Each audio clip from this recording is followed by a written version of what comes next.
Hello and welcome to the Southbound Sports Show. I'm your host, Richie Leahy, here with my co-host, Maddie B.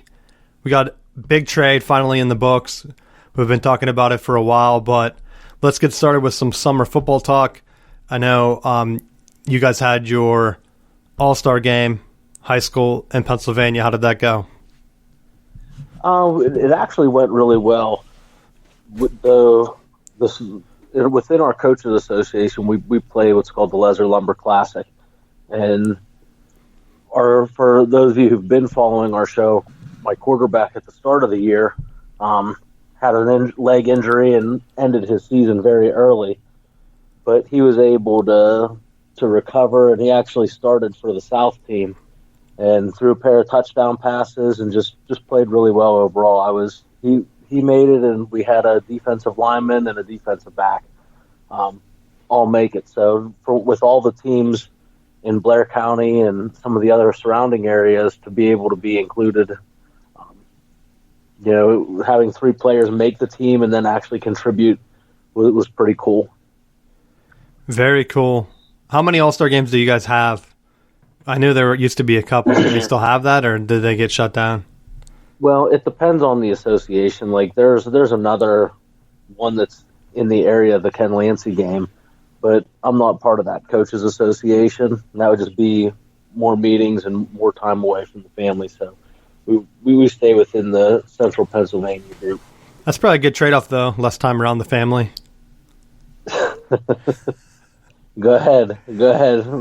When Sarah beats you, I'm gonna laugh. Just say you were talking to some anonymous people. It wasn't my idea. Nobody's gonna know that this came out. Yeah, she doesn't listen. I know we get a bunch of downloads, but I don't think your wife's one of them. Fair enough.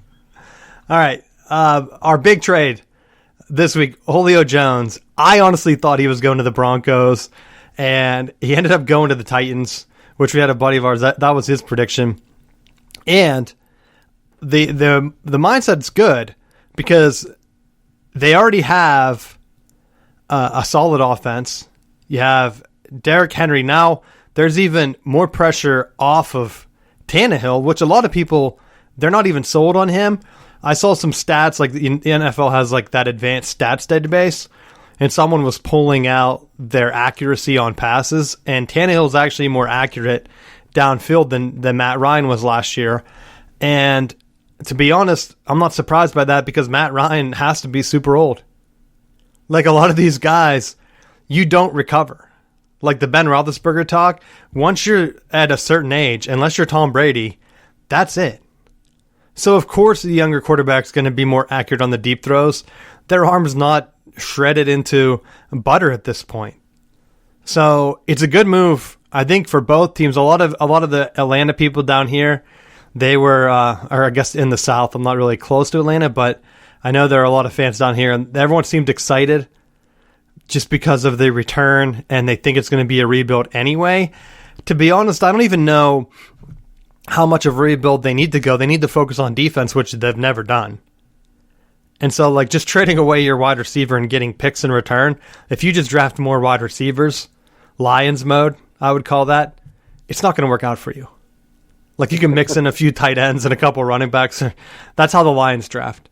So your team has to make a decision on which direction they want to go. I would never say losing one of your best guys is a great move. Just remember, last summer, a lot of Patriots fans were fine with Tom Brady leaving. They thought he's getting old. He's at that point. That's fine. Like, I would have been fine with Ben Roethlisberger going. Maybe the team would have cratered. I mean, we saw what happened when he was gone.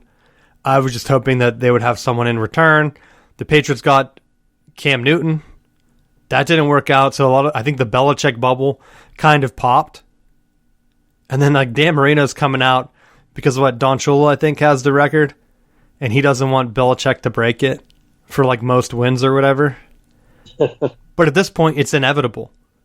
Like if you're coaching 100 years now, and you had Tom Brady for what, 20 of them, 10 of them? How long has he even been in the league? Seems like a long time. Like, of course you're going to be close to having the most wins all time. Like, just coach longer than everyone else. Perfect plan. I mean, Nick Saban, he signed his extension to like 2028. Surprisingly, Notre Dame bumped their Alabama game to 2029. Like, you can't even make it up. Like, hey, we heard you got an extension. We need to move that game real fast. Oh, nice.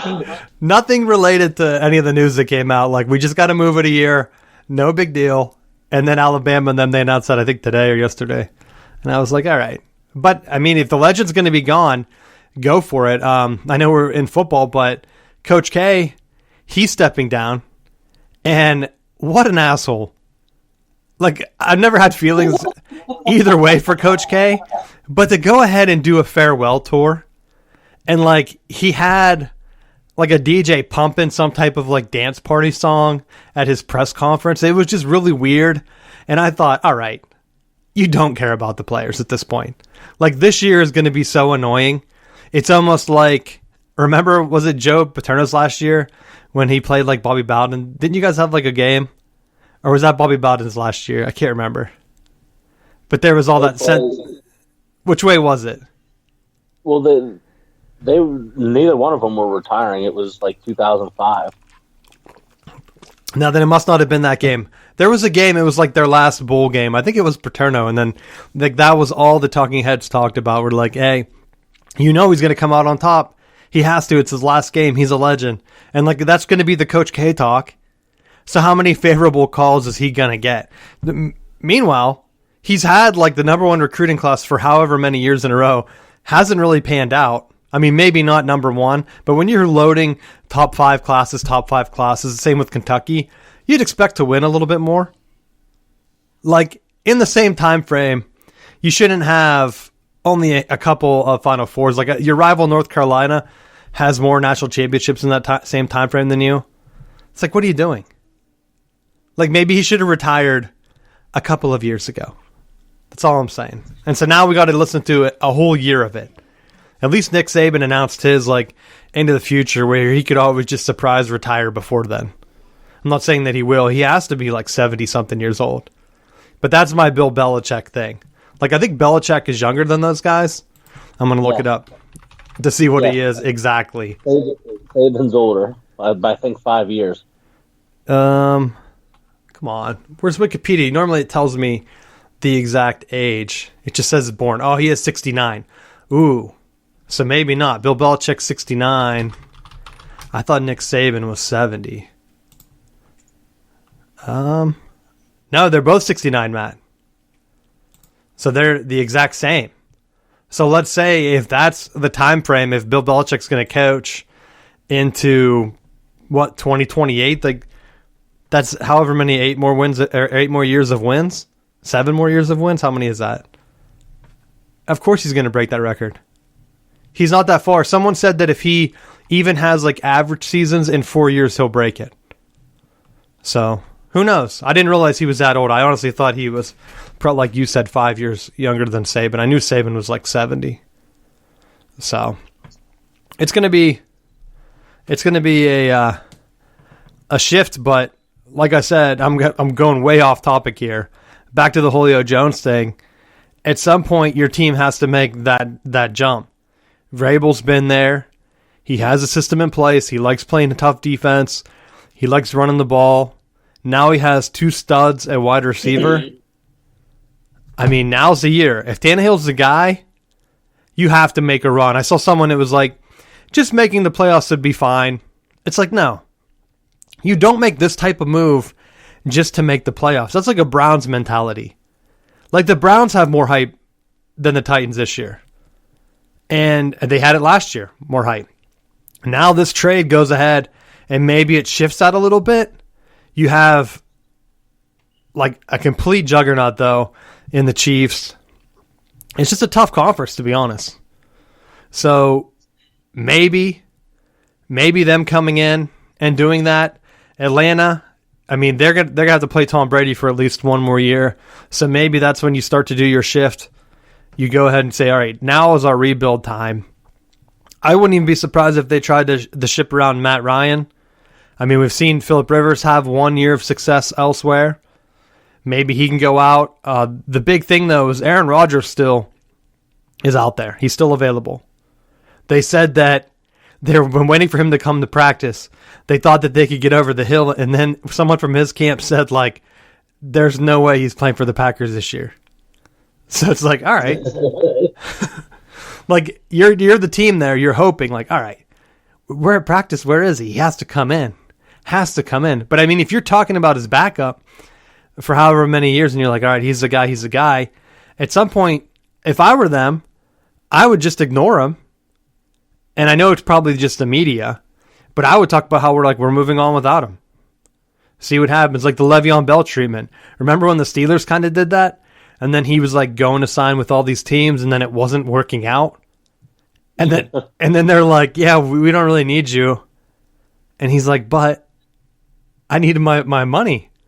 And then the Jets finally offered him, and I mean, his career has been ruined since then. I think Aaron Rodgers has a little more clout than Le'Veon Bell did. Maybe it's the position, I don't know. But I'll say that that's the approach they should take, and I think that's the approach every team should take, to be honest, when you're dealing with a guy like that. But what are your thoughts on it?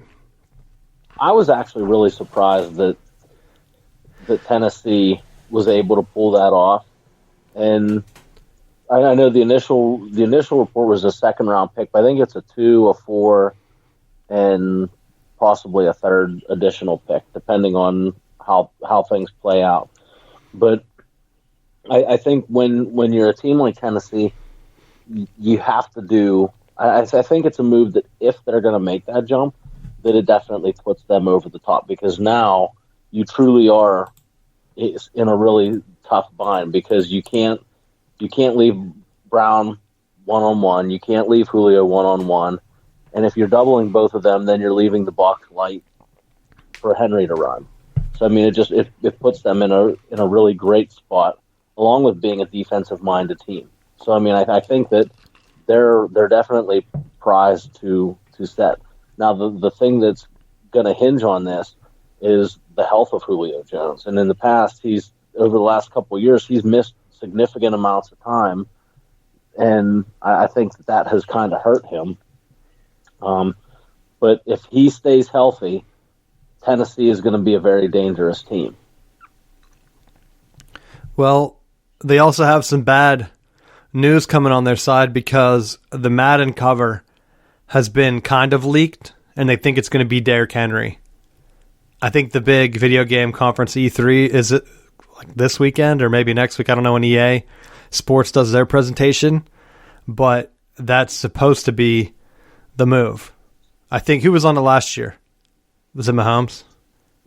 No. Well, come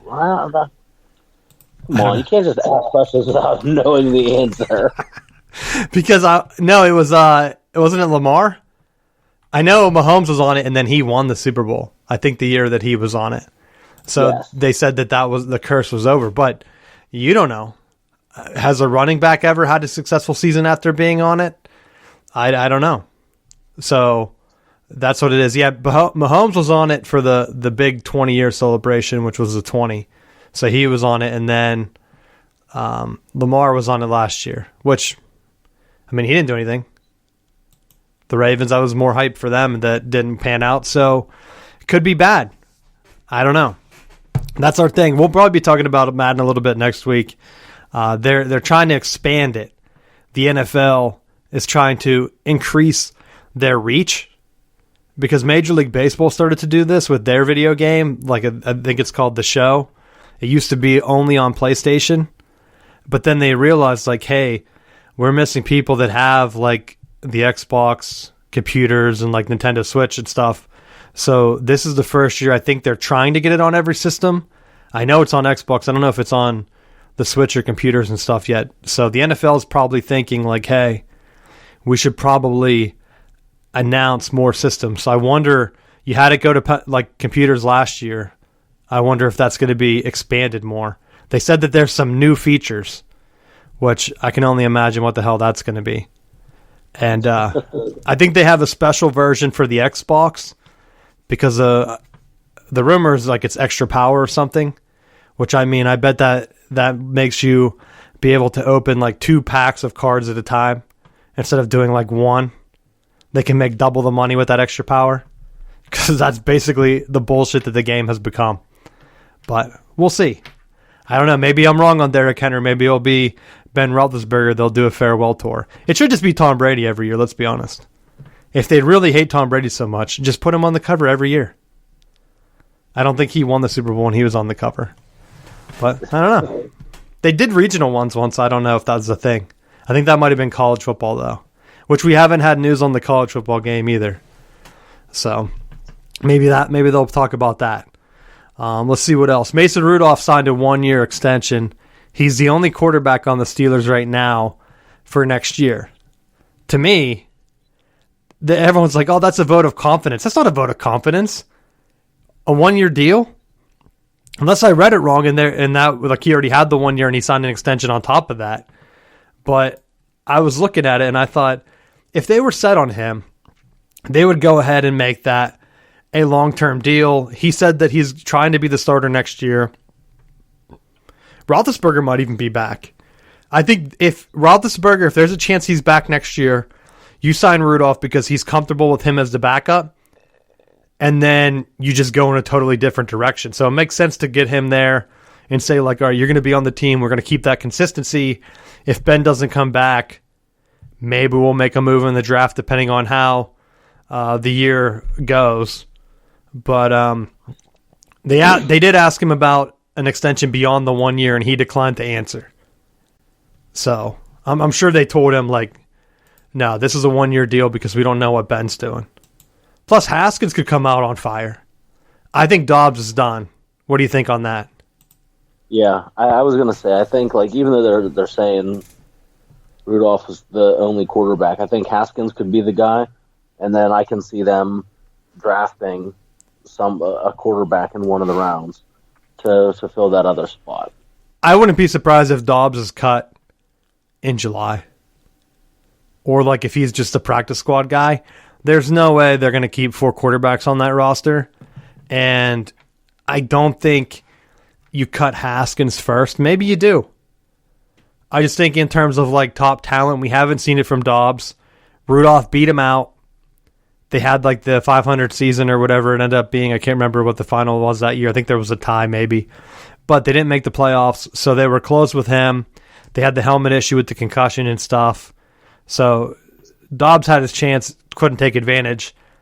I honestly think he's just there because they didn't draft another quarterback. They need a guy for training camp. I think he's gone. Haskins, I think you give him the entire year to see if he can figure it out. If he starts being a locker room issue, I think they cut him and do whatever. Because I don't think they're going to have any trouble getting Dobbs back. So, like, if they have to make a drastic move in the middle of the year, I think they can always just bring Dobbs back. And like I said, maybe they can make him fall through the practice squad. But it's been however many years, a couple years since he's been drafted, and no other teams are interested in anything. So, not a big deal. I honestly think it's bad for Rudolph because it's almost like, hey, we need you, but we're not serious about it. Because, like, if you were an employee and your job comes out and they say, hey, we need to change the way we do our contracts and we just need to sign you to a 1-year deal, you'd be crazy not to be looking for other jobs in the meantime. You know what I mean? So, like, he has to almost approach it like he's a free agent. And he knows unless Ben gets hurt, he's not playing until, like, the end of the year. So maybe just keep learning the game. And there's nothing wrong with being a career backup. That's probably one of the easiest jobs, as long as the defender doesn't club you in the head with the helmet, leading to CTE down the line. But he's already had that happen, Matt, so. He could be in trouble. Yeah, I don't know. Pretty much a dead week, though, in the NFL, other than that, the big Julio Jones trade. So is there anything else on that you want to talk about, or any other NFL stuff?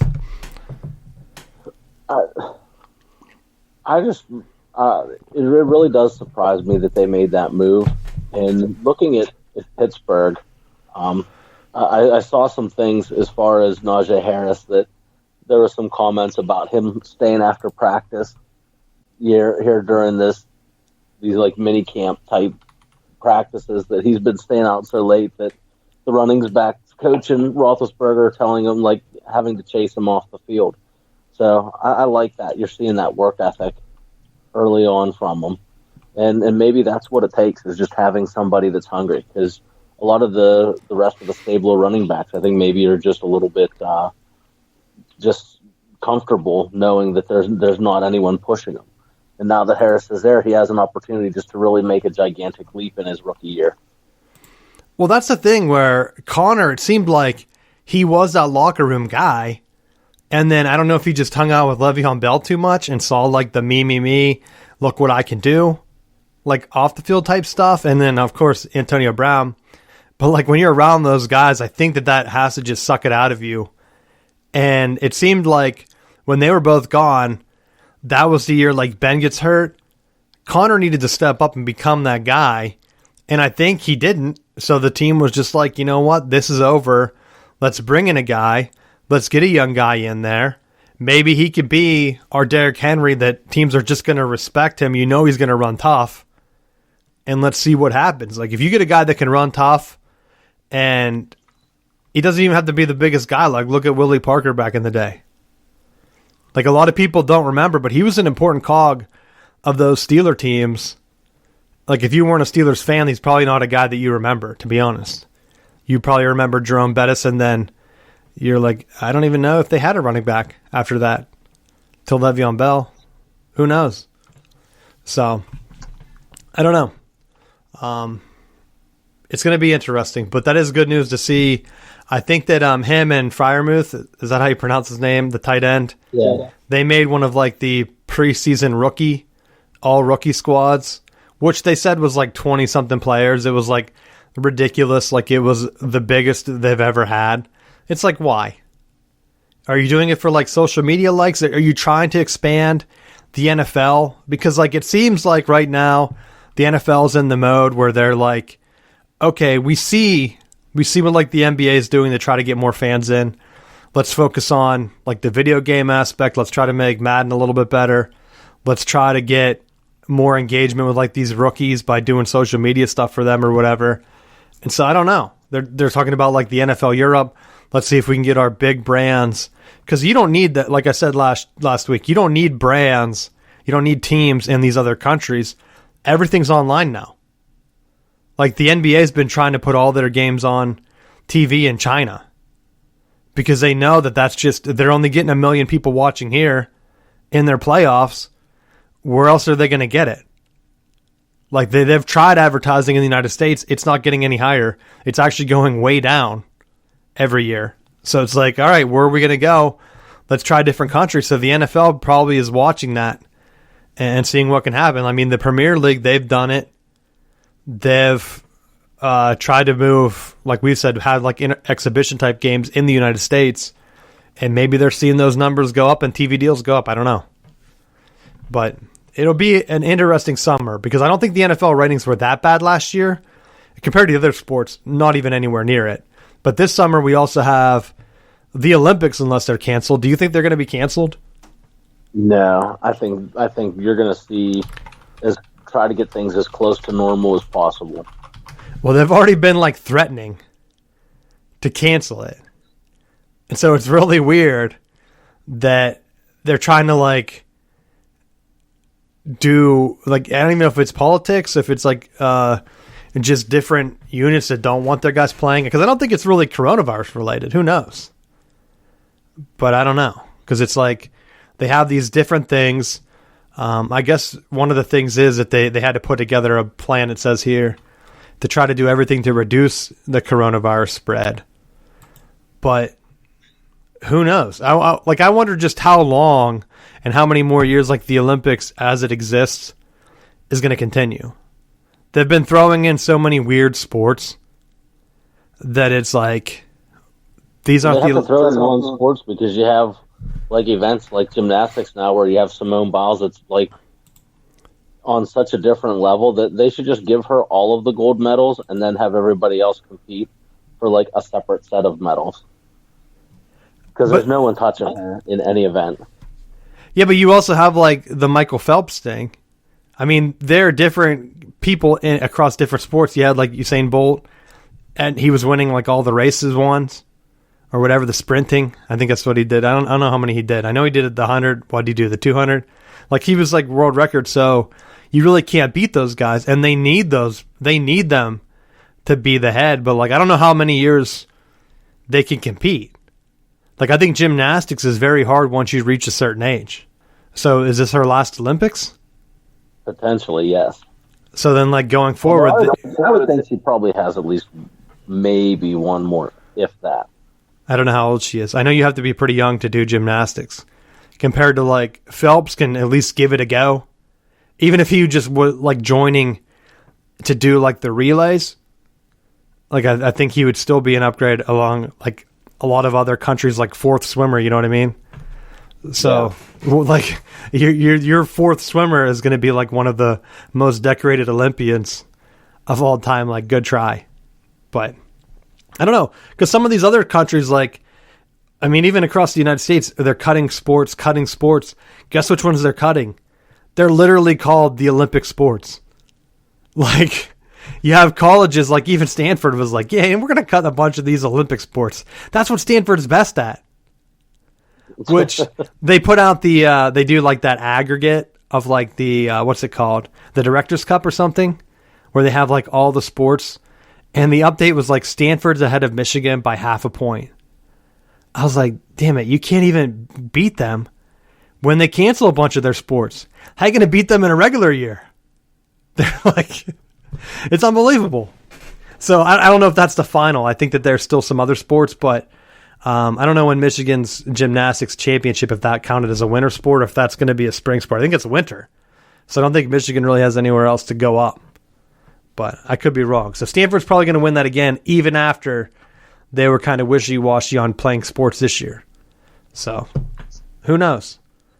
We'll see if that happens, because I think that's a big thing that kind of unites not even the country, but some of the other ones around the world and brings people in. But if no one's watching, because we're going to have the Summer Olympics and then right into the Winter Olympics, right?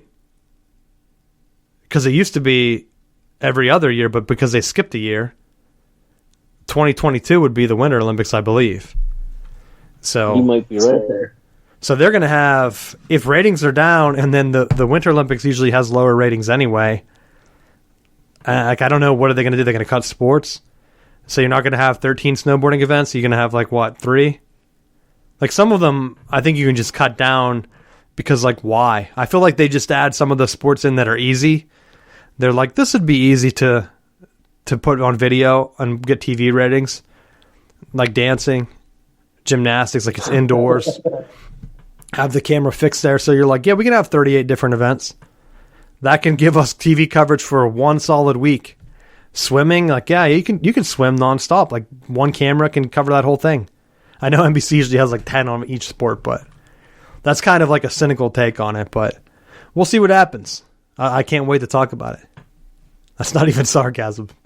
Maybe a little bit. The other big news coming out, because I know me and you are XFL guys, but the Fox has announced the USFL is returning in 2022. And this is big news because The Rock and his business partner, which is his ex-wife, they buy the XFL.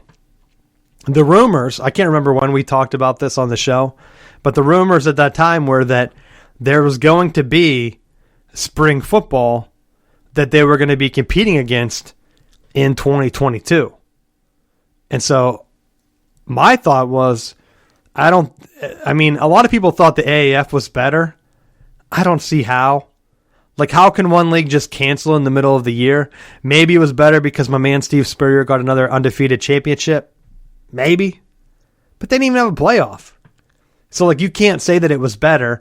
I don't think the players were better. I think more, maybe I'm wrong, but I think a lot of XFL players did get picked up. But coaching-wise, I think it had a little bit more of, like, the nostalgic college-type coaches compared to, like, you can't have Bob Stoops and, like, wait, was Bob Stoops in the XFL or the AAF? Wasn't he in the AAF with Steve Spurrier? I don't know now. He was XFL because he was Dallas Renegades. Oh, yeah. So, I mean, they still had the same type of coaches. So, like, I don't even know if you can give that to the AAF. I don't know. I mean, a lot of the other guys were just kind of floating around there. The XFL had a lot of like the old school coaches, but now the USFL is coming out of like nowhere. They have like the 30 for 30 on them. During the 30 for 30, I want to say that they talked about trying to bring them back because that was around, I don't know how many years ago that was, but they were looking at it after the XFL came out. And so just to have a third league in the mix in it would have been 3 years if it wasn't for the coronavirus. So like 3 leagues in like 4 or 5 years? Crazy. Crazy. Everyone was talking about how spring football didn't work for college football, but maybe it did. Because like these are low cost guys. You sent me a thing for minor league baseball, which was a joke. Like I was honestly laughing because they were minor league baseball players were complaining about the meals they got. And it was honestly a sandwich with cheese and like lettuce, I think. Wasn't even toasted. Like it wasn't even a toasted cheese. It was like a prison meal. Yeah, and then I was laughing because like I know even in college, you're getting all kind of meals. It's like all you can eat. Like, hey, here's your money for the day. Go wild. It's like, no, you're in the minors. They're like, we got to cut some costs here. You got your bread and cheese? Like, yes, sir. Like everyone always thinks like, oh, these guys, like once they're in the minors, they're going to get like all these protein shakes. Like I've seen college football facilities where they're honestly giving like shakes and their meals are like perfect steaks, bacon, like whatever they want. And then you see a minor league baseball guy that some guys are getting better treatment than others. Like that guy that's eating that cheese and bread, he's not making it to the top level. Like he's not getting into the majors. Mm-hmm. Let's be honest. Like even Tim Tebow was not getting a cheese bread sandwich. Like they're just not giving Tim Tebow that whenever he was with the Mets.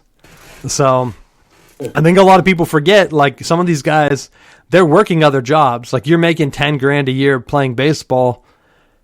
You're doing what else? Some of it works out where you can play in the summer. And actually some of them even work out where you can be a teacher.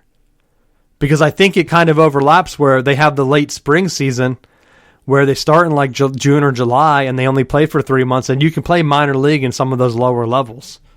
So those are the type of guys where you're not getting the best stuff. In the USFL and even like the XFL and stuff, most of those guys, they're not getting a lot of money. The XFL is supposed to be combining with the Canadian Football League, which have we talked about yet? There were some issues. I don't even know if I told you this or if you're aware of it, but there were some issues with like the CFL and the coronavirus and like how they couldn't have fans. They were in trouble because of money. So the rumor was potentially that the XFL was either going to merge with them, potentially bring them in, or have a cross championship, which I think would have been an awesome idea. I don't know how many teams are in the CFL, but like if you put almost like the first Super Bowl was the AFL versus the NFL, like that was how it was proposed. Now you're going to have that same type of thing in the spring if that's when they were going to play. Because if they could pitch like the CFL season, I'm not sure when they play all of their games, but they announced that they were going to return to play this year, like 2021. I don't know. Yeah. So they are trying for the August season, though. And so that's going to be the thing where I think the XFL wanted them to kind of shift and start in like December or January and have like almost like some type of crossover season. But it's going to be tough whenever you're competing with the NHL those other months. Like it's easier for the CFL to just have their shortened August season. If the XFL goes up against the NFL, they're going to lose. It's almost like, why was there MACtion on Thursday? Because those MAC schools weren't getting viewers on Saturday.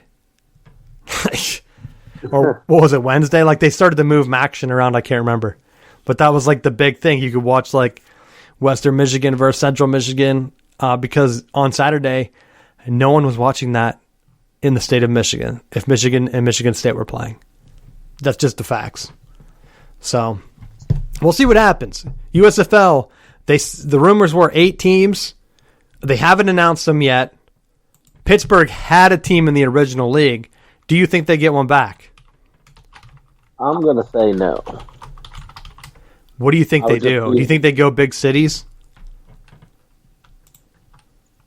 I honestly, I'm not sure which way they go. I think they might try to look at the AAF blueprint and try to find some of those smaller, like the cities that don't have a primary team, and try to build it out of there.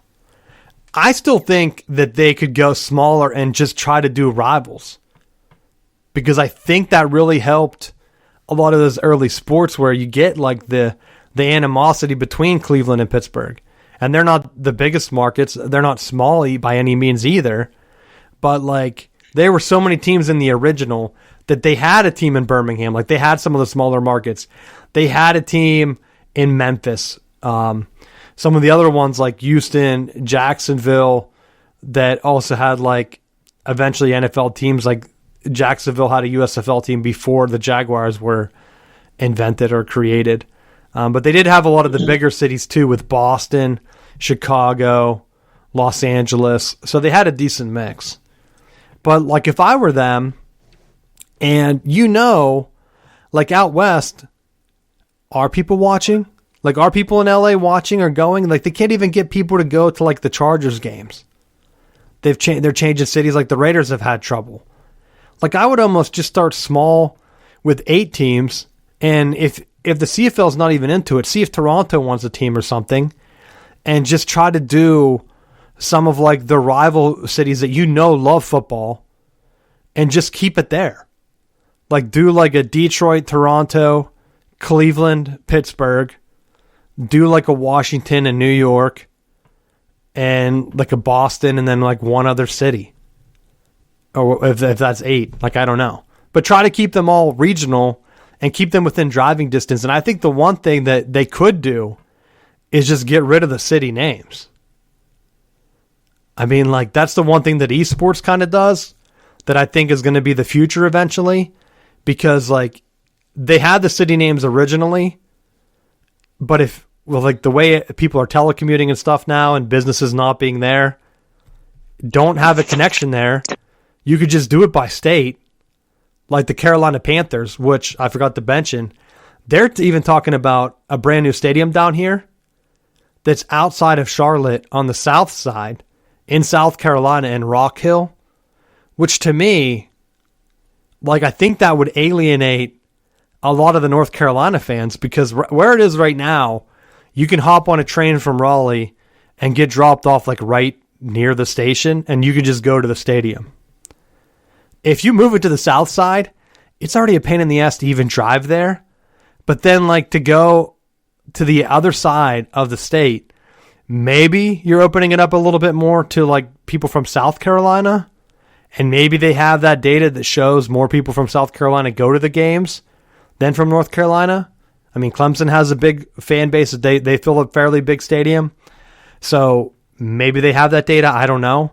But I think it would be a really weird move for them to just say, hey, we have a big city in Charlotte that's pretty easy to get to. Let's make it worse. Like, why are we changing it? Like, it's like, yeah, let's do that. Like, let's put it in a weird place and then have it stale where it's like smaller community. It feels very San Francisco to me. Because the 49ers, they had the stadium. They moved it to Santa Clara or wherever. It was like outside of San Francisco. And then immediately everyone bitched because they couldn't get to the game. No parking. Traffic was awful. That's what it sounded like when I heard that was one of the proposals. And they had even talked about it possibly being a dome. And then the owner came back and was like, well, the weather's usually pretty nice in North Carolina, so maybe we're not going to go with the dome idea. It's like, why would you have a dome in the first place? That's for the winter states. Like that, it makes sense in Detroit. It doesn't make sense in like North or South Carolina. So, well, unless you want to try to regulate the hot temperatures like what Houston did with the old Astrodome. Just try to keep it so that you're not melting your face off in 150-degree weather. Yeah, but in football, like you really only have that in August Like I think you see with a lot of college football games where they try to play them late in August or September. But even in the NFL, you don't start till September, like the second week or whatever. And so like I really think you only have that 3 weeks in a row. After that, the weather gets really nice. It's not like you're getting snow. So I know the dome is a good idea for some. Like even Dallas has like their like shade thing that happens. But you're already putting all this money in. You're going to make it tougher to get to. It just doesn't make sense. Maybe that's me looking at it like, all right, would I go to the game? Like possibly where it is now. But I mean, I've been to the stadium, not for a game, but like now what I'm looking at is like, all right, where am I going to go? Like I think all the NASCAR stuff's on the north side. Like they have roads to get you there. And then they're like, you know what? Why? Let's just change it. Change it because, go to a different state. Maybe it's tax reasons. Who knows? But that would be funny if North Carolina's like bending over trying to get all of these teams, and then they're like, you know what? We're not even going to go to North Carolina anymore. We're just going to be in South Carolina. Like they're trying to get a Major League Baseball team. They were trying to get a soccer team. I don't know if they ever did. I know. I think Memphis or whatever got it. Maybe Nashville. But crazy. Because like all these NFL teams, it's like, who's paying for these stadiums? And then it's like, why are you even getting a new stadium? That's my thing. Anything else you have on this? No. All right. I moved up the college football talk because I really wanted to talk about this. They have college football planning meetings. And I kind of hinted at it the past couple weeks when we were talking about the TV deals, but the Big Ten coming up, and then the Big 12 asking to get in on that, and they kind of said no. The TV networks, but the biggest TV deal is the college football playoff. And I think people that hate the 14 playoff, like me, now is when you're really going to see the results of that. I'm still down, like I might be cynical on this, but I don't think it's going to expand right away. Even though everything that's leaking out seems like they're going to expand it more than I ever expected. I thought we would be at 4 for a couple more years. They would expand to 8, and you'd see some conference shifts. I think Notre Dame's eventually going to join a conference.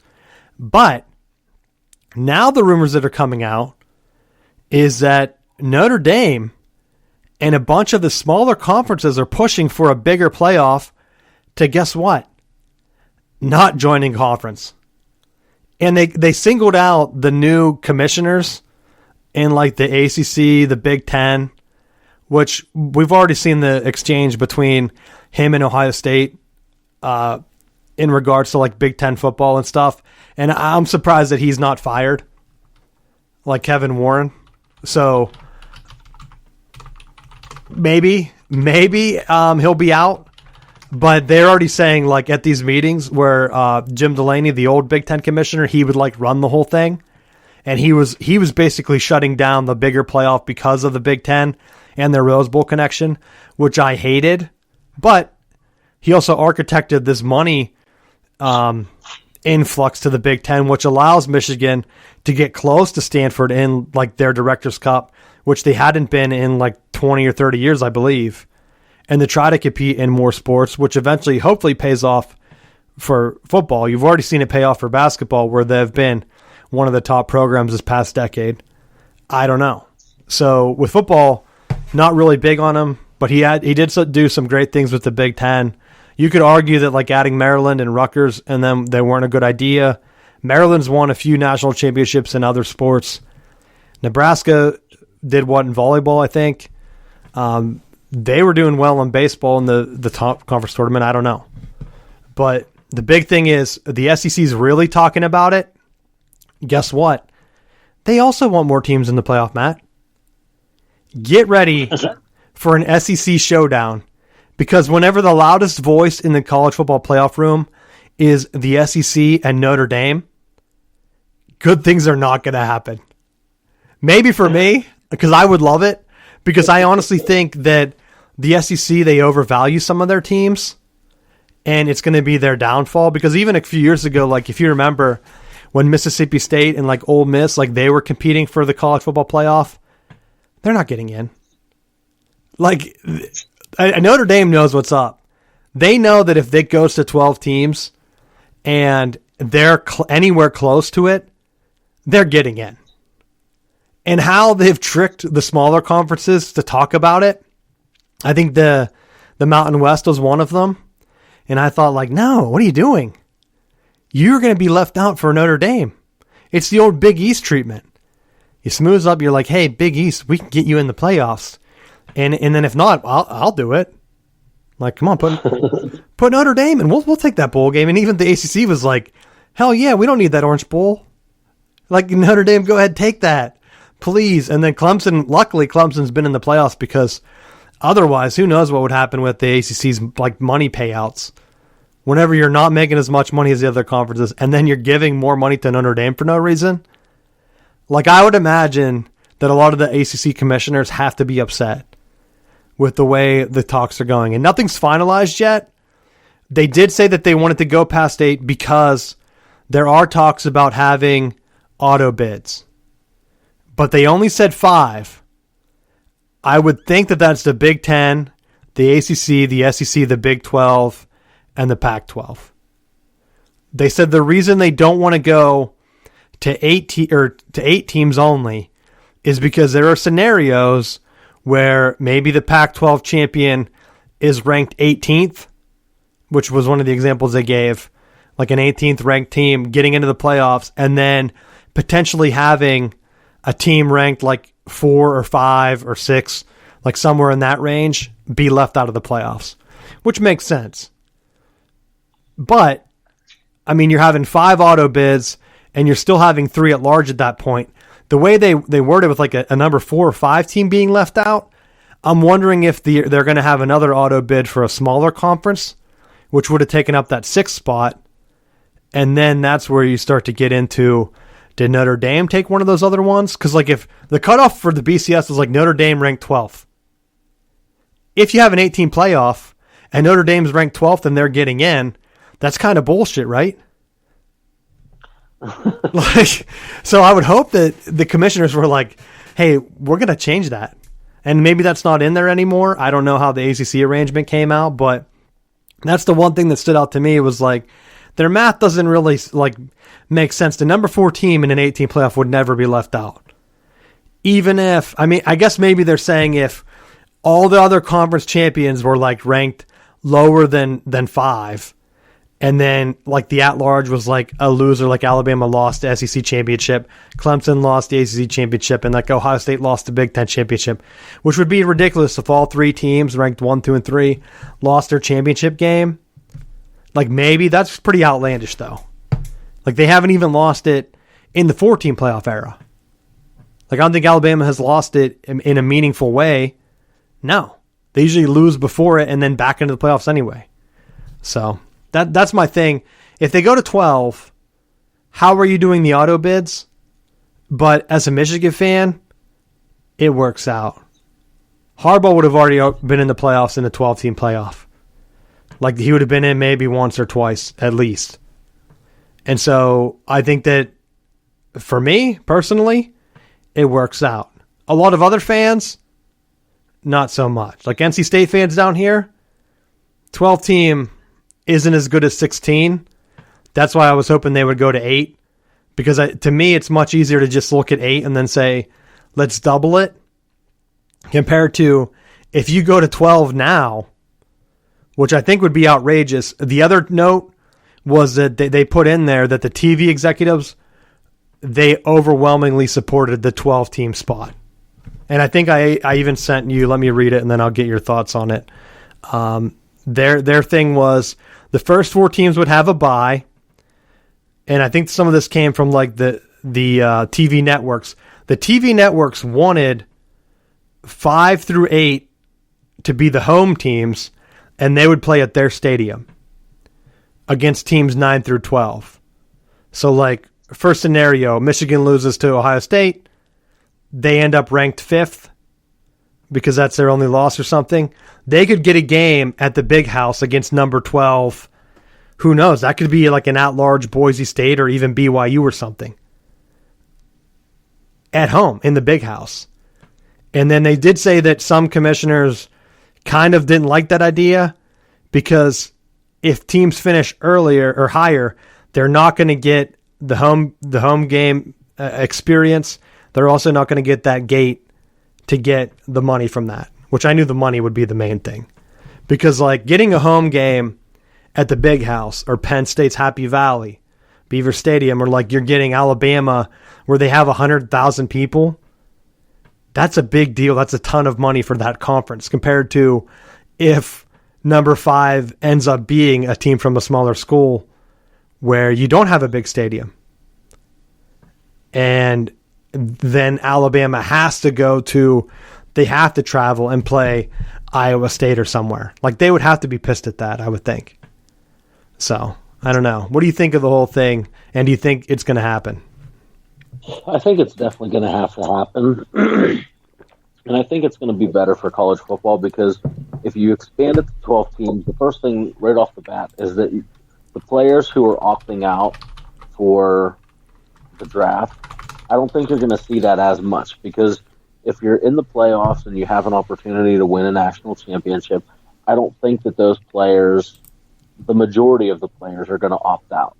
I think you still may have, like if you know you're the number 1 overall prospect and you're just like making that business decision that you know, like a Trevor Lawrence type situation. Like no one's going to fault him if he's like, I already know I'm the number 1 pick. Like I'm not playing in the playoffs.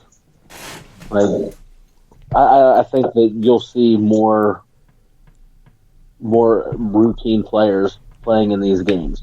So you're going to get more of the matchups that you're looking for. I think, are you going to end up with the best Final Four teams in the country? I don't think, but I think you're going to have more competitive style matchups because you're going to get away from the stuff that you've complained about, where it's the same couple teams year in, year out. Well, see, that's where I'm looking at it, and so some of the data that they were looking at that really pushed them to expand is that 4 of the teams, Alabama, Clemson, Ohio State, Oklahoma, they've made 20 of the 28 playoff spots in history. That's almost all of them, those 4 teams. So, like, people always, like, they always, like, message me and they're like, LSU won. Like, they're not one of the teams you talk about. It's like, dude, they had a one-off. Like, when the playoff spots are, like, overwhelmingly 4 teams, those 4 teams are going to be able to recruit better, and they're going to know it. Like, I've seen it just following Michigan recruiting where players from Michigan go to Ohio State and they flat out say, like, Michigan doesn't even beat Ohio State, and Ohio State's in the playoffs. Ohio State is the only team in the Big Ten that has a chance. That negatively affects recruiting across the entire conference. And so I think when you get to that 12 team, and like I said, Michigan would have been in at least a couple years. Penn State would have been in because they won the conference. They didn't even get in. Like Ohio State got in, which I think was complete bullshit. And I was surprised Penn State fans weren't more vocal about that. Because how vocal can you be about the Paterno thing? But then when your teams actually should be in the playoffs and they're kind of like, you know what? Maybe we didn't deserve it. It's like, what the hell are you talking about? And then Ohio State gets blasted. It's like, oh yeah, I guess we should have been in. Like, maybe we should have cared a little bit more. It's like, all right. So, like Florida State, you don't think that when Clemson isn't going to be the only team from the ACC making it, I know Florida State was even in the playoffs, it's going to be much easier for a new coach to come in and say, like, look, we're right there. We were ranked 20th last year. You come to our team, we're going to make the playoffs this year. Like right now, if you're Florida State and you're saying, like, look, we're going to make the playoffs, like recruits are probably going to laugh at you. They're going to be like, hey, how about you win double-digit games or do this first? And then it's always going to be a moving bar because you see with Penn State, it's like, hey, why don't you win double-digit games? Oh, we've been doing that. Why don't you win the conference? Oh, we did do that. Oh, well, why didn't you get in the playoffs? We don't know.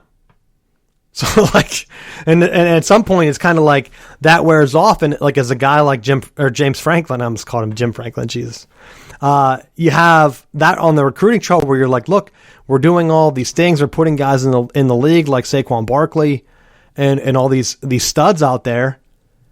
At some point, the players are going to be like, yeah, but I can just go to Ohio State. I can just go to Ohio State.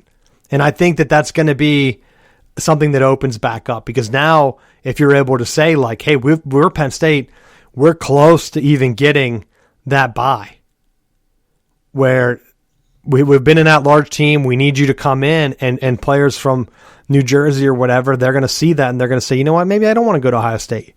Maybe Franklin's right. Maybe I can jump. And I wonder if you're going to see less coaches move around too. Because like how many coaches make that jump to the bigger program? Like Texas, we always hear Texas is back. A 12-team playoff immediately helps them. Because to be honest, they're in a Michigan position where they're not beating Oklahoma. And even if they do, right now, they have to do it twice. Michigan doesn't even have to do that. They beat Ohio State once. There's a good chance they're in the playoffs. Texas, the way their conference is set up, they have to beat them twice. Or they just have to lose the first one and have that be their only loss and then get lucky the second time. Like, it's a weird mix for them, but other than that, they're not in the playoffs at all. Like, it's a much harder hill to climb whenever you're fighting one of these top 4 programs. And like Alabama, LSU they got lucky that they had a Heisman quarterback. Look how they've fallen off without him. And not every team gets a Heisman quarterback. Sometime the guy in the Heisman discussion is playing for Alabama. And then you're stuck. Or they're playing for Clemson. Will Clemson be able to backfill? I don't know. Notre Dame beat them without Trevor Lawrence. What are they going to look like this year? I think that's where you're going to see more of a mix. Because it would be much easier for Florida State or another ACC team, Pitt, potentially, probably not. But it would take them it would be a lot easier for Pitt to be like, look, we beat Clemson. Let's take that next step where now if you're recruiting, you're not getting that bump because you can't point at it and say like, look, we've had success. We've been in the playoffs. Where in the past you could be like, hey, we were in the BCS game. We're winning BCS games. And like, I think that was something that hurt Notre Dame for a while. Where it's like, hey, you guys haven't won a bowl game in forever. And they're like, yeah, we did. That one time. It's like, when? Well, that Potato Bowl or whatever we were in. People were like, I don't remember you guys being in that bowl. And so it was harder for them to recruit. Now they're like, hey, we were in the playoffs. And you see the recruiting bump up. And then you see the hype around them bump up. And it's like, yeah, they were a playoff team. Maybe they deserve to start off being ranked in the top 10, Matt. You know what I mean? So bring me the 12-team playoff. That's what I like. I don't know. I still think you're going to see teams like Liberty last year get screwed. BYU would have been screwed. I think if it was a 12-team playoff, they would have found a way to only put Cincinnati in. I mean, maybe. Maybe they put Coastal Carolina in Cincinnati. I don't think that they would be playing each other. Could you imagine if Coastal Carolina, in their small stadium, had a home game against, like, Ohio State? Like, there'd be more fans outside tailgating than there would be in the stadium. So, I don't know. You have any other thoughts on it? I just, all around, well, I did see one of the possible simulations of what it would have looked like and had it have been used with last year's teams. And I saw that Coastal Carolina was one of the ones that were on there. I think, like, you're expanding it to 12, and I think that massively moves the needle in a direction that as sports fans we want to see. We want to see more teams and to play more meaningful games, so that some of the conference games during the season matter because it's going to matter towards what your seeding is going to be for the playoffs. So if you're awarding buys based off of regular season wins and conference champions and things like that, then like it totally makes sense in that format because now you're not just saying, well, it doesn't matter. Teams like Alabama are going to cruise and they're going to make the playoffs. So even if they get in as a 12 seed with 1 or 2 losses, they can still mow down the competition and kind of back their way through the playoffs. I think it still gives you that, like, the incentive of winning your regular season games and winning your conference games and doing well there earns you that first round bye. I think helps provide some of that legitimacy towards the conferences because you're right. When you're looking at a 12-team playoff, even if you take the top conference champions of the Power Fives, immediately there's going to be a discussion about the next Big Ten team and the next SEC team to automatically get in. So then that bumps it to 7. Now you're restricting some of those smaller schools, and if you have like a year where you have Coastal Carolina that played well and you had Liberty that played well, in addition to like a smaller Cincinnati type program, now you're already bumping your head off the top. Not to mention the programs like Notre Dame that classify as independent, or even over the last couple of years, one of the service academies that would deserve an opportunity to play with their success and be passed on that. And see, that's a good point with like the competitiveness and stuff, because I think that's why the television networks, they want it to go to 12, because it has to be hard for them, at least the last couple of years, whenever they're trying to get people to watch regular season games. And you're right, they don't matter. They don't matter outside of a handful of teams, where in the past, you didn't know. You weren't sure. In the national championship mix, there were like 4 or 5 teams. Now we know those 4 teams. And then even when they're getting in the playoffs, the games aren't competitive. So like you said, are you going to get the best 4 teams? I think you're going to see the best team, which is the only thing that they need to be worried about getting. The national champion is the best team. We don't care about team rank like number 13. Like at some point, my only concern is that like you're going to leave an undefeated team out. And I think that if you go undefeated, you should be in. And that's just me. Maybe they have some stipulation where if you have to play, like if you're from a smaller conference, you have to play 1 or 2 Power 5 or whatever schools whatever they figure out. And I know that that's going to be harder, but I think a lot of those teams do. Last year was a little bit weirder because of the shortened season, and they didn't have those non-conference. So I think that's why we saw a lot more teams like the Coastal Carolinas, the Liberties, that were like undefeated or close to it late in the season. I think there was like Louisiana Monroe that had already beat like Iowa State. So do you put them in? Like I would have put them in over Iowa State if they were there. But a lot of the pools had Iowa State ahead. But like down the stretch, just to give an example, out of the 21 playoff games, looking at the stats here, only 6 of them were 1-score games or less. So like a lot of them were blowouts. But now with this 12-team playoff, you're giving the TV networks a game. You're making games late in the season meaningful. Because like, let's be honest, normally that last week of the season after Thanksgiving, the big games are usually the Michigan-Ohio State game. That's big no matter if the teams are good or not. Alabama-Auburn. And then however many of those games are still competitive for a playoff spot. Maybe an Iowa State versus someone. Not really. They're still going to have to play Oklahoma again, you know what I mean? But now, with the 12-team playoff, maybe that Iowa-Nebraska game is a little bit more meaningful. Because can Iowa sneak in as that 12th team? And then if they do sneak in, why not match them up with Iowa State? Give it a home game to Iowa State. That would be a hell of a matchup for TV. It's a rivalry game. It's a playoff game. They didn't get to play each other in the preseason last year. So like when you're looking at that, maybe that puts Iowa over the Coastal Carolina. Who knows? They were close. They were right there last year. So I think that that's going to be another thing where TV's pushing these, and you're going to see TV make some of those decisions, just like they do for the NCAA tournament. Like they try to get some of those matchups, and they have a hand in it, even though they try not to talk about it. But like when you're watching those, that some of those TV things, like that they're kind of figured out. But that's my thing. Hopefully we get some more news on this, because I'd like to talk about it, especially if they start to say that it's going to be finalized or not, and what some of the deals are going forward. Because I think it will make college football a lot more fun, if we're being honest. Because like I know I've used Michigan and Penn State and Florida State as examples. Those are the teams we know.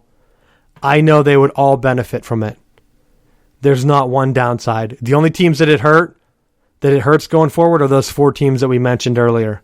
Ohio State, Alabama, Clemson, and Oklahoma. If you're a fan of those 4 teams, you should hate any playoff expansion talk. That's my final note. You have anything else? No. I just had some quick NBA and NHL stuff.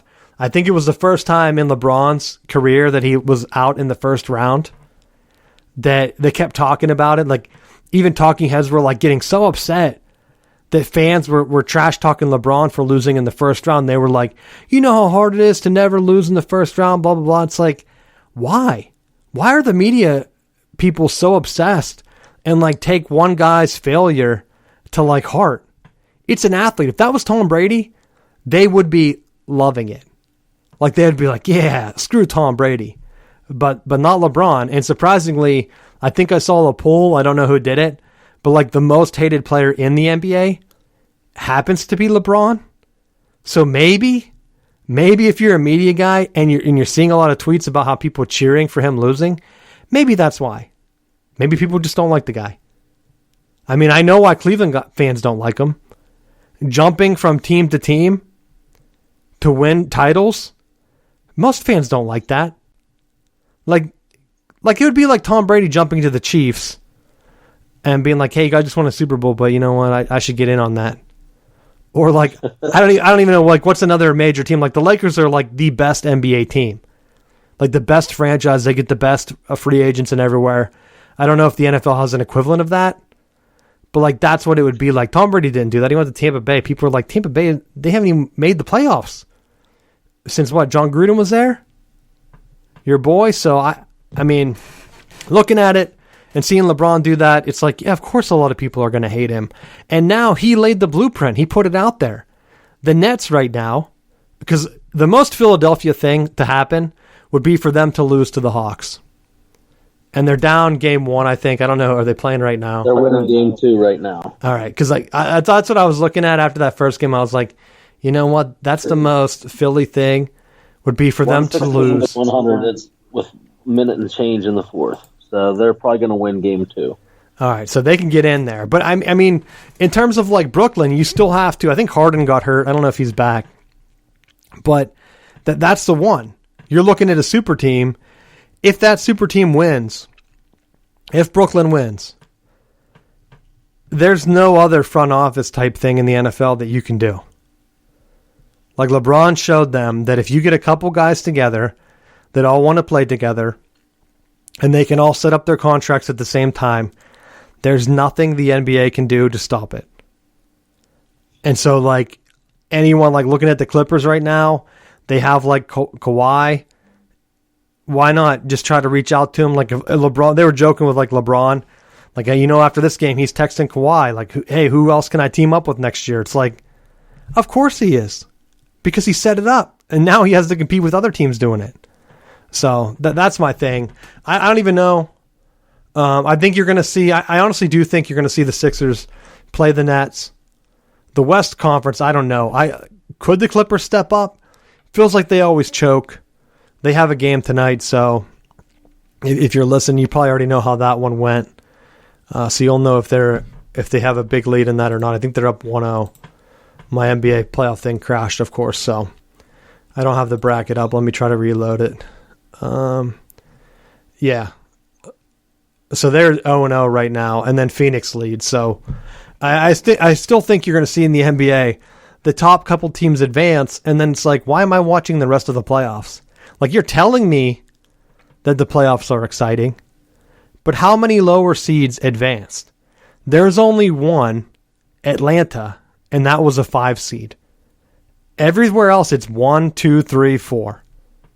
1, 2, 3. Like, that's it. Why is that compelling? It's not good. That's what college football should look at. When it's the same teams over and over, it's not good. Not good to watch. I don't care if the teams change a little bit. If you watch the regular season and there's no reason to watch your playoffs until the end, where it's going to be like 1 seed versus number 1 seed most likely, what is the fun in that? What is the fun? Compare that to the NHL, where a team from Canada, the Canadians, they're already in the Western Finals. They swept another Canadian team. But they're going to play either Vegas, baby, or Colorado, which I thought Colorado was going to play awesome, but their series is tied 2-2. Are they playing tonight? I don't know. I don't have it up. But then, even then, they're a 1-2 seed. What are they? The Canadians, they're a 4 seed, and then Tampa Bay's going to probably beat Carolina tonight if they didn't already. They're a 3 seed they're going to go on, and that's just in their region. And then the Islanders are up. They're a 4 seed in their little region. So, like, you're going to have the bottom team in 2 of these advance, most likely, and then a 3 advance. Like, the NBA doesn't have that. They don't have that. The NFL has that for a good bit, where they have teams like the Buccaneers. That people were laughing at Tom Brady week, 16, saying that their team was going to lose early in the playoffs. They had no chance, and yet they still won the Super Bowl. That's what I think college football should look at as their model, and say, like, look, maybe we should let some of these other teams go on a run, because that's going to bring more fans in. Maybe you get a team like an Iowa State where I'm wrong and they do make a run. Maybe Matt Campbell's smart to invest there, seeing that if there's a 12-team playoff, maybe he knows Texas is a joke and he can be the number 2 team in the Big 12. I don't know. That's my last thought. Do you have anything else on those playoffs? No. You did it pretty good. I don't want to keep people too long. I know we're already kind of going long. But it's summertime, getting ready for the final bell type stuff. The Pirates, I know we joked about it, but they had a guy hit a home run. And his first home run, Brian Hayes, and it didn't count because he skipped first base when he was rounding them. He missed it by a handprint. That's me looking at it like a guy could have his glove there. That's how far off he was. Like it wasn't like a close one where they had to review it and see if he touched it. And if you're running the bases, because I know people that listen to the show, they know I play baseball. You know if you touch the base. Because normally you angle it so that you're hitting the inside of the base to kind of push off and drive you to second base. When you're hitting a home run, like you're kind of just like pumped up. So you're going to tramp right in the middle of that base. It kind of springs you up. I know he was excited, but like you've been playing baseball for how many years? Like the number one thing that goes through your head is, especially if you're not even used to like hitting the ball, you're like, oh damn, don't mess this up. Like that's the only thing that you think is like, all right, what do I got to do? Don't miss the base. And he almost looked like he wasn't even sure if it was out. And so at that point, it's like, why are you so far past the bag? Because he missed on the outside. Like he rounded the bag so wide that he missed it completely, which I don't understand what he was doing. And it's almost like you're in the majors. I could see if that was your first home run in the minors, but if you're getting caught up to the majors, you've already played baseball for a long time. I'd assume you've been hitting home runs. And I would hope that that never happened to him. But of course, for the Pirates, it happens on their major team. No wonder, Matt, they're only giving these guys cheese sandwiches. They deserve worse than cheese sandwiches. Yeah, the Pirates are probably like, hey, we could feed our guys only cheese and bread? Oh my gosh, we should be doing that to our major league guys. Like, you go to the Yankees, they're like, you guys get food here? I wanted my cheese sandwich with the lettuce on it. They'd be like, what are you talking about? Deranged. Yeah, that's the kind of summer that I've been having. Just what's going on? A lot of unknowns. Like you're like, I'm not sure what's going to happen. Is everything back to normal? We don't know. Are sports back? Are the Olympics going to happen? I don't know. What's football going to look like? The only happy thing that would happen to me is if college football expanded to 12-team playoffs. I heard Jim Harbaugh finally started to hang up some Ohio State stuff in the locker room, like beat Ohio State. It's like, why? You've been there for how many years? Well, now's the time to start focusing on that. Yeah, he's like, oh shit, they're on to me. They're going to fire me last year. Holy shit, I guess I better beat them. Like, if Harbaugh beats them this year, it would be almost like I don't even know how I would feel. I thought about it. If you would be just betting on Ohio State, just put $100 on it. Like you'd be probably so far ahead because a lot of times, sometimes Michigan's even favored in these games and then they're getting killed. So that should be my new advice is like betting. I saw some people betting on that home run and I was wondering like how often have they been betting on people hitting their home runs? Because that seems like a losing bet. They posted screenshots where you pay $25, you win 165. But how many games do people not hit home runs? It's not like you're betting on Barry Bonds where he's hitting a home run every other game. You're like, yeah, all right, I can make my money on this. Very easy. You're like betting on a guy that can't even run and touch the bag. So, like, you're not making smart decisions in your life. When you were like, you know what? This guy's going to hit a home run. I bet he doesn't even miss a bag when he rounds them. Now you don't know. You're like, oh, I guess it doesn't count if he misses first base. So, I don't know. You have anything else for the show? Yeah, just wanted to keep the positive energy going for Florida State softball. We're in the World Series. Knocked off some tough Alabama teams. The announcers were really sad about it. Just did nothing but feel sorry for all the teams that they're beating along the way. Knocked off LSU. Played well. I mean, I don't know how they do playing in the SEC, but now they're playing Oklahoma. They're winning 8-4, bottom of the seventh, and in the first game of the World Series. So, go Noles. Yeah, I was going to say Oklahoma was pretty solid, but they lost to James Madison. So Florida State almost lucked into an easy matchup, but Oklahoma also battled back from that first loss. Yes, they did. That's going to be the thing. And then you wonder why I talk about like the other sports, like Florida State. They carry a lot of those other sports. I don't know if Clemson even wins national championships in other sports, Matt. So I know UNC does. So you know that they're going to have a say in it. And then Coach K, he'll be there. He'll just be there. He won't be doing anything. They'll have like dance music playing. He'll be like talking about how he used to win and how he's great and how like he definitely didn't pay anybody. There's all those like extra things that come out about Zion Williamson, how like he was getting paid at Duke and stuff. Guess what? Is the NCAA looking into that? No. Nope. No, they're not going to look during Coach K's farewell tour. Like, gosh, why would you do that? I don't even know. I'm going to short circuit here. Like, it doesn't make any sense. Like, look elsewhere. Like, are you sure Florida State didn't do something wrong? That's probably what the athletic director of UNC is saying. Like, Willie Taggart was there for a pretty long time. You should probably investigate them. Your boy Jimbo, did I talk about that? I know I'm still going long. They started their program for college player likeness. They called it like Amplify or something. Did we mention this last week? No. I don't know when it's coming out, but Florida State needs to make their announcement. I don't know if Michigan formally announced something, but so there's this. Well, I know that they started to, but who knows? Harbaugh doesn't seem that organized, so I don't know what the hell's going on. And he doesn't like to promote a bunch of stuff. But like Texas A&M, theirs is called the 12th Man Amplify.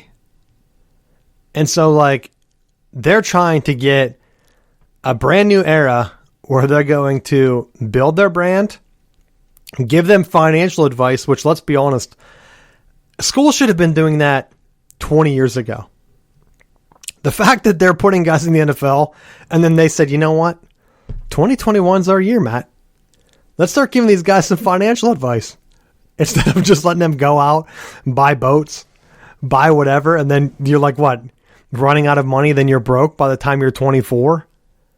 They're also teaching them how to do mock interviews. Let's see what else. Teaching them about the Aggie Network, the Alumni Association.